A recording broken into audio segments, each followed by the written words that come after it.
वालेकुम and welcome back to the channel. तो आज की वीडियो में हम देखेंगे कि हमारे पास शहबाज शरीफ जो कि एक अच्छे एडमिनिस्ट्रेशन के तौर पर पहचान रखते थे और पंजाब में उनका ट्रैक रिकॉर्ड भी काफ़ी ठीक ठाक था, तो वो जब सेंट्रल गवर्नमेंट या मेन गवर्नमेंट में जाते हैं तो वो हमारे पास फेल क्यों हो जाते हैं। देखिए, सबसे पहले हम देख लेते हैं कि इनको हुकूमत कैसे मिली। इनको हुकूमत मिली हमारे पास पिछले साल मेरे ख्याल में अप्रैल में, जब इमरान खान को वोट ऑफ नो कॉन्फिडेंस के ज़रिए हमारे पास असम्बलियों से निकाल दिया गया था या अपने अहदे से हटा दिया गया था। उसके बाद हमारे पास लॉटरी लगी शहबाज शरीफ की, क्योंकि शहबाज शरीफ के बारे में कहा जाता है कि ये हमारे पास कुछ ज़्यादा मतलब नखरेल किस्म के या एटीट्यूड वाले इंसान नहीं है। ये सारे काम चुप करके कर लेते हैं, तो इस वजह से इनकी क्या लगी, हमारे पास नौकरी लगी। ठीक है, नौकरी लगने के बाद इन्होंने कुछ ऐसे फैसले किए जो कि इनके ही गले आगे जाके पड़ने वाले हैं। तो सबसे पहले अगर हम पहली वजह के बारे में देखें ना, तो देखिए इस गवर्नमेंट में ना कोई भी हमांगी नहीं थी। हमारे पास 14 पार्टियां थी, हर एक पार्टी का डिफरेंट नज़रिया था, किसी का कोई ख़ास नज़रिया नहीं था। और पहले 6 से 7 माह तो यही बात लगी रही कि अभी हुकूमत यही, अभी इलेक्शन होंगे, अभी इलेक्शन होंगे। और इसके अलावा इनको आते ही कुछ बहुत ही सख्त किस्म के फैसले करने पड़े, जैसे पेट्रोल की कीमतों में इजाफा करना, बिजली की कीमतों में इजाफा करना। और इसके अलावा इनके अपने ही फैसलों की वजह से मईशत हमारे पास क्या हो गई, बहुत ही नाजुक सूरत हाल में चली गई। और इसके बाद हमारे पास अ, जब इतना कुछ हो रहा था ना, तो इनके लिए एक और सरदर्द बन गया, वो बन गया इमरान खान। देखिए, इमरान खान जब गवर्नमेंट में था तो उसकी जो पॉपुलैरिटी थी ना, जितने भी सर्वेज आ रहे थे, हर सर्वे के साथ उसकी पॉपुलैरिटी में क्या होती जा रही थी, कमी होती जा रही थी। लेकिन इनको पता नहीं किसने मशवरा दिया कि इन्होंने इमरान खान का जितना भी किया कराया था वो अपने सर ले लिया, अपने सर लेके और इन्होंने गवर्नमेंट हासिल कर ली। अब इमरान खान जैसे ही इक़्तिदार से निकले ना, उन्होंने एक बयानिया बना लिया कि हमारे पास तो जी साजिश हुई है इस्टेब्लिशमेंट के साथ से। हालांकि इमरान खान खुद भी इस्टेब्लिशमेंट की ही मदद से आए थे गवर्नमेंट में। साजिश हुई है, अमरीकी साइफर उन्होंने बाकायदा लड़ाया और एक किस्म का उन्होंने भुट्टो बनने की कोशिश की।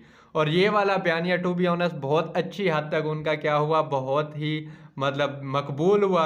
और इसके बाद हमारे पास उन पे इमरान खान पे लगातार केसेस वगैरह हुकूमत इतने भोंडे तरीके से बनाती रही ना, कि साफ नज़र आ रहा था कि पर्सनल ग्रजेस निकालने की कोशिश की जा रही है। तो ये वाली चीज़ जो है ना, इस चीज़ ने भी बहुत ही ज़्यादा हर्ट किया हमारे पास हुकूमत को। इसके बाद हमारे पास एक और लाइफ लाइन हमारे पास एक हमारी हुकूमत को मिली, जो कि था वाक़या 9 मई, जब इमरान खान को हमारे पास गिरफ़्तार किया गया था। और गिरफ़्तार करने के बाद हमारे पास क्या हुआ कि कुछ हमारे पास जिनाह हाउस पे हमले वगैरह हुए, जिसकी आड़ में हमारे पास पीटीआई के ऊपर क्रैक डाउन किया गया। ठीक है, अब पीटीआई को काफ़ी ज़्यादा लोग छोड़ के चले गए और नून लीग और बाकी पार्टीज यही हमारे पास एक्सपेक्ट कर रही थी कि हमारे पास इमरान खान को यहाँ पे क्या कर दिया जाएगा, नाअहल कर दिया जाएगा। लेकिन ऐसा कुछ हुआ नहीं, क्योंकि टू बी ऑनेस्ट जो ताकतवर हल्के हैं या इनकी अपनी जो इत्तेहादी जमात है ना, पीपी, वो कभी भी नहीं चाहेगी कि पीटीआई हमारे पास क्या हो जाए, एलिमिनेट हो जाए पंजाब की सियासत से।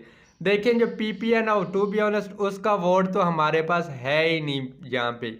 तो वो क्या चाहती है हमारे पास कि जो पीटीआई है वो किसी न किसी सूरत में, चाहे माइनस इमरान या इस तरह के कुछ चीज़ें निकाल के वो हमारे पास क्या रहे, यहाँ पे रहे।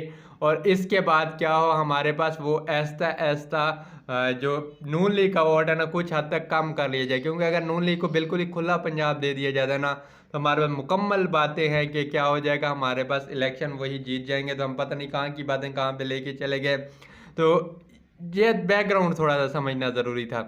तो इस वजह से हमारी जो हुकूमत है ना, उसका कोई नज़रिया ही नहीं है बेसिकली। वो तो एक दूसरे के सामने बस खड़े हैं कि कब हमें लड़ने का मौका मिले, और वो एक दूसरे के साथ लड़ने के लिए बहुत ही जल्दी तैयार खड़े हैं। उनको लगता है कि बस अभी मौका मिले और हम एक दूसरे के साथ लड़ना शुरू कर दें। तो इन चीज़ों ने शहबाज शरीफ की जो गवर्नमेंट थी ना, उसको एक कठपुतली सा बना दिया। ना वो इधर के रहे ना वो इधर के रहे।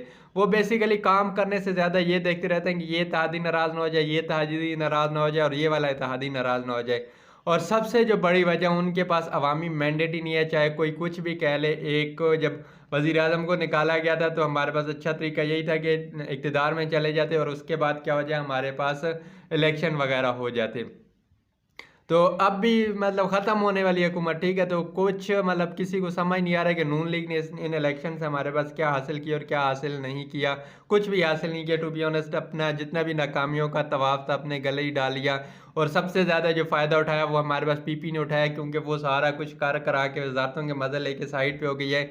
और पीपी को एक बात अच्छे से पता है कि कुछ भी हो जाए, हमारा जो इंटीरियर सिंध के अंदर वोट बैंक है ना, वो अभी तक जिंदा है, और वहाँ पे भुट्टो जिंदा, तो हम वहाँ से सीटें निकाल के बिल्कुल ही एलिमिनेट नहीं होने वाले।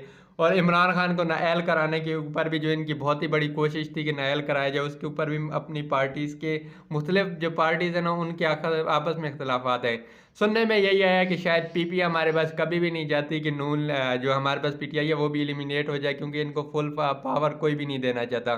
और इनका इक़्तिदार में आने का एक और बड़ी वजह ये भी थी कि नवाज शरीफ को वतन वापस लाया जाए, तमाम केसेस हमारे पास ख़त्म किए जाए, अब नैब में काफ़ी ज़्यादा तरमीम की जाए, और ये चीज़ साफ नज़र आ रही है कि शायद शहबाज शरीफ हमें यहाँ पे आते हुए नज़र आ जाएँ, ठीक है। लेकिन शहबाज शरीफ कोई भी ऐसा फैसला नहीं करना चाह रहे, और शायद वो वतन वापस नहीं आना चाह रहे। वो देख रहे हैं कि केयर टेकर गवर्नमेंट आती है और फिर उसके बाद वो फैसला करते हैं। और केयर टेकर गवर्नमेंट की यहाँ पे बात आ गई, तो केयर टेकर गवर्नमेंट की एक मतलब बहुत ही अजीब किस्म का नाम सर्कुलेट कर रहा था हमारे पास, इसाक डार का। और केयर टेकर गवर्नमेंट इस दफ़ा फुल फ्लैज गवर्नमेंट होने वाली है, उसके बाद मुकम्मल तमाम ही किस्म के इख्तियारात होंगे, तो ये एक देखने वाली चीज़ है। और हमारे पास जो पीटीआई चेयरमैन है ना, शायद उनकी नाअहली या उनकी गिरफ्तारी हमें कहा जा रहा है कि चीफ जस्टिस अत्याब बंदयाल के जाने के बाद होगी, क्योंकि हमारे पास नून लीग के कुछ हलकों को लगता है कि अत्याब बंदयाल क्या कर देते हैं, उनको रिलीफ वगैरह दे देते हैं। जब हमारे पास काजी फायज ईसा आएंगे तो वो थोड़े से प्रो एंटी इमरान खान है, जो जिस तरह की भी हैं, तो वो हमारे पास क्या करेंगे, उनके दौर में ये वाली चीज़ें